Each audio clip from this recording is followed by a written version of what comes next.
வணக்கம்.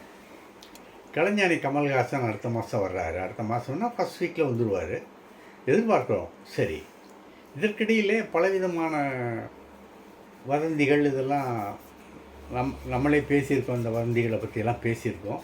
இருந்தாலும் அது மறுபடியும் சொல்ல கடமைப்பட்டிருக்க காரணம் என்னென்னா, காலம் கனிந்து வந்துருச்சுன்னு சொல்லுவாங்கள்ல, அதே மாதிரி இந்தியன் 3, லைக்கா இந்த நிறுவனங்கள் தொடர்பாக இருந்து வந்த சில தவறான செய்திகள் எல்லாம் களையப்பட்டு விட்டது, முற்றிலுமாக களையப்பட்டு விட்டதுங்கிறத ஒரு மகிழ்ச்சிகரமாக அதை நான் சொல்லிக்கிறேன்.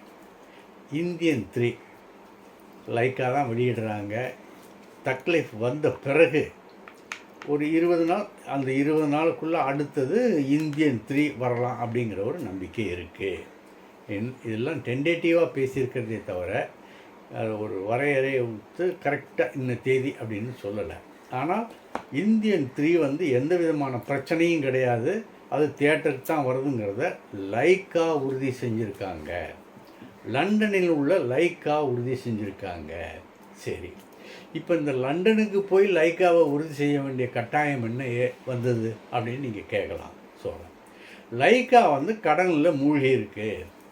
ஆகவே அதை எல்லாத்தையும் மூடிட்டு அவங்க போகிறாங்க, லண்டன் போகிறாங்க அப்படிங்கிற மாதிரி செய்திகள் சில ஊடகங்களில் வந்தது. அதன் அடிப்படையில் தான் நம்ம இது என்ன இந்த மாதிரிலாம் பேசுகிறாங்க, இந்த மாதிரிலாம் சொல்கிறாங்க அப்படின்னு நம்ம ஏற்கனவே தமிழ்குமரன்ட்ட கேட்டோம். லைக்கானுடைய நிர்வாக அதிகாரி தமிழ்குமரன்ட்ட கேட்டோம். அவர் என்ன சொன்னார், அந்த மாதிரிலாம் அதெல்லாம் யாரோ எங்கள் மீது உள்ள பொறாமையினால் இட்டுக்கட்டுகிறார்கள். ஆகவே நீங்கள் அதையெல்லாம் நம்பாதீர்கள். ஞானம் பிக்சர்ஸ்ன்னு தொடங்கி பிறகு லைக்காவாக மாறி இன்று வரைக்கும் நாங்கள் கம்பீரமாக நடைபோட்டு கொண்டிருக்கிறோம். எங்களுக்கு எந்த விதமான பிரச்சனையும் கிடையாது. இதெல்லாம் யார் சொல்கிறாங்கன்னா, லண்டனில் உள்ள தலைமையகத்தில் உள்ள ஒரு முக்கியமான அதிகாரி சொல்கிறாரு. பேர் போட வேணாமே, ஏன்னா லண்டன் தனி, இந்தியா தனி அப்படின்ட்டு தமிழகத்தில் உள்ள லைக்கா தனி அப்படிங்கிற மாதிரி இயங்கி வர்ற காரணத்தினால அவங்க தன்னுடைய பேரை சொல்ல விரும்பலை. ஆனால் லைக்கா மிகப்பெரிய ப்ராஜெக்டை 2 கையில் எடுத்திருக்காங்க. 2 ப்ராஜெக்ட் பெரிய நடிகர்கள். அந்த 2 பெரிய நடிகர்கள் யாருங்கிறத நாங்கள் பிற்பாடு சொல்லுவோம். இப்போது அந்த 2 பெரிய நடிகர்களுக்கான திரைக்கதை இதெல்லாம் அமைப்புகள் எல்லாம் நாங்கள் அந்த அச்சில் அந்த ஃபைல் பண்ணுவாங்க இல்லையா, அந்த ஃபைலில் நாங்கள் எல்லாம் பண்ணிகிட்ருக்கோம். அந்த திரைக்கதை வசனம் இதெல்லாம் கம்ப்யூட்டர் கொடுத்து அதை ஒரு பண்ணி வச்சுக்கிட்டுருக்கோம். அது முடிந்த பிறகு அந்த நடிகர் பெரிய ஹீரோ யார் நடிக்க போகிறாங்க, இயக்குனர் யாருங்கிறது எல்லாம் வெளியிடுவோம்.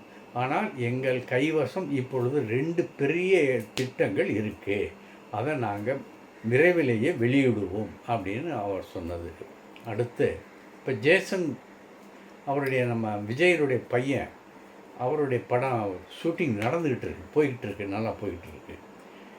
அதனுடைய அப்டேட்டும் அப்பப்போ நாங்கள் வெளியிட்டுக்கிட்டு இருக்கோம்.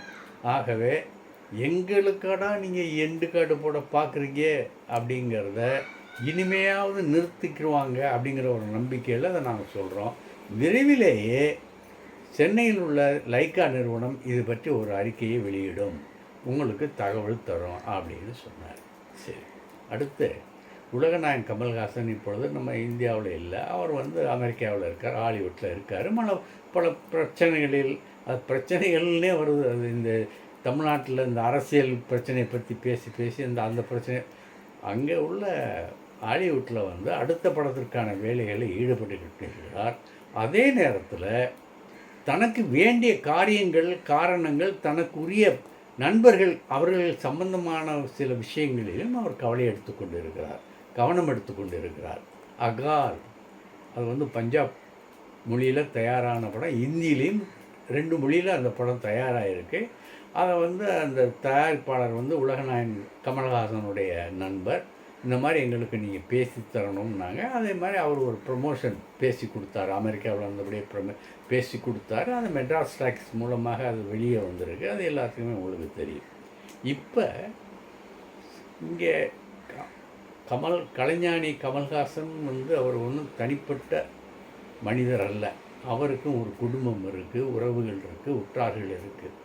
இவங்கெல்லாம் இப்போ வந்து உலகநாயகன் கமல்ஹாசன்கிட்ட ஒரு குடும்பத்தில் இப்படியே இருந்தோம்னா நம்ம 2 பிள்ளையை வச்சுருக்கோம், பெண் குழந்தைகள் வச்சுருக்கோம், அந்த பெண் குழந்தைகளுக்கு கல்யாணம் நடத்தணும், நீ இப்படியே விட்டுட்டு இருந்தா என்ன அர்த்தம் அப்படின்னு சொல்லி ஒரு சிறு அழுத்தம் கொடுத்தார்கள் கமல்ஹாசனுக்கு. கலைஞானி இது அங்கே அமெரிக்காவில் போய் உட்காந்துட்டு ஹாலிவுட்டில் போய் உட்காந்துட்டு மற்ற வேலைகளோட இந்த வேலைகளையும் சேர்த்து நீங்கள் 2 பேரும் இப்படியே அமைதியாக இருந்துக்கிட்டே இருந்தீங்கன்னா எனக்கும் ஒரு கடமைகள் இருக்குல்ல, அந்த நான் கடமைகளை எப்போ செய்கிறதுன்னு நீங்கள் நினைக்கிறீங்க.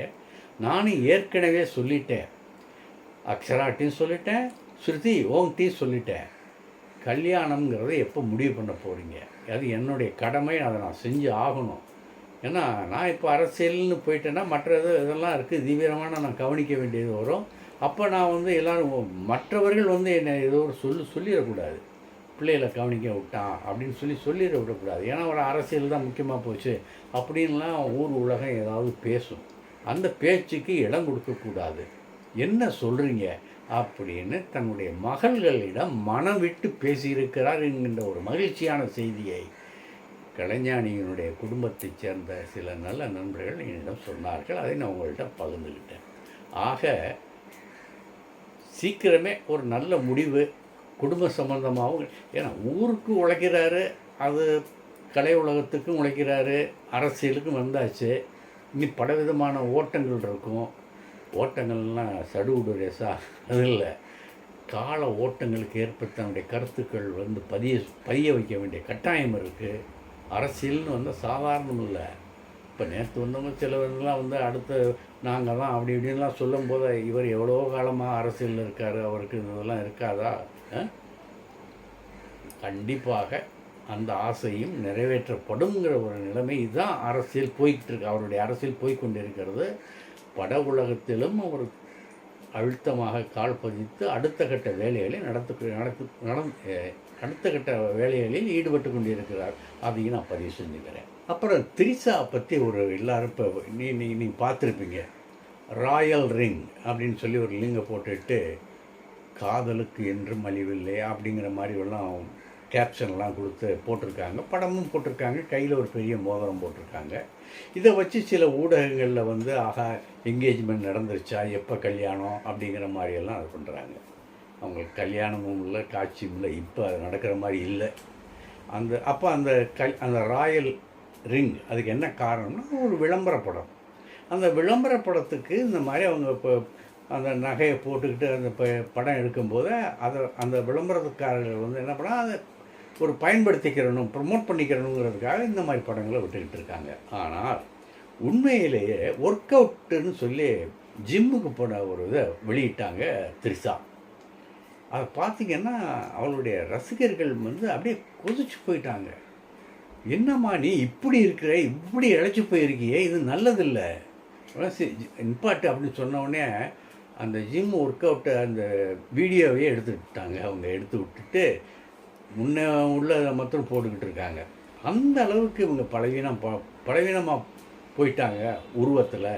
உங்களுக்கு எதுவும் உடம்புல நோய் இருக்கா அப்படிங்கிறதெல்லாம் ஆர்வத்தோடு அவருடைய திரிஷாவுடைய ரசிகர்கள்லாம் கேட்டுக்கிட்டு இருக்காங்க.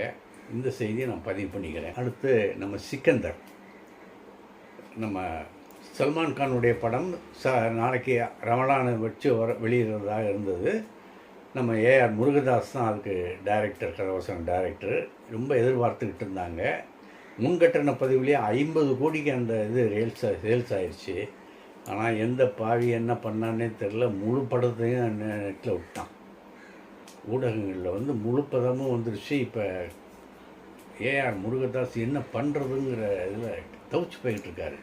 ஏன்னா அடுத்த படம் வந்து சிவகார்த்திகேயனோட படம். இந்தனுடைய பட வசூல் வந்து அந்த படத்தை பாதிக்கும்.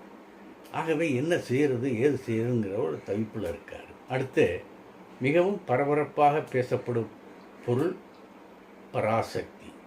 அரசியல் அந்த காலகட்டத்திலையும் சரி, கலைஞர் கதைவசனம் எழுதி நடிகர் திலகம் நடித்த அந்த பராசக்தி படம் வெளிவந்து மிகுந்த ஒரு பெரிய கலை உலகத்தின் ஒரு திருப்பு முனையாக அமைந்த அந்த படத்தினுடைய பெயரில் தமிழக மாணவர்கள் ஆதிக்க இந்தி எதிர்ப்பு போராட்டம் நடத்தினாங்கல்ல, அது சம்மந்தமாக ஒரு அரசியல் படம் தயாராகிட்டு இருக்கு. அதுக்கு பேர் பராசக்தின்னு படம் பேர்.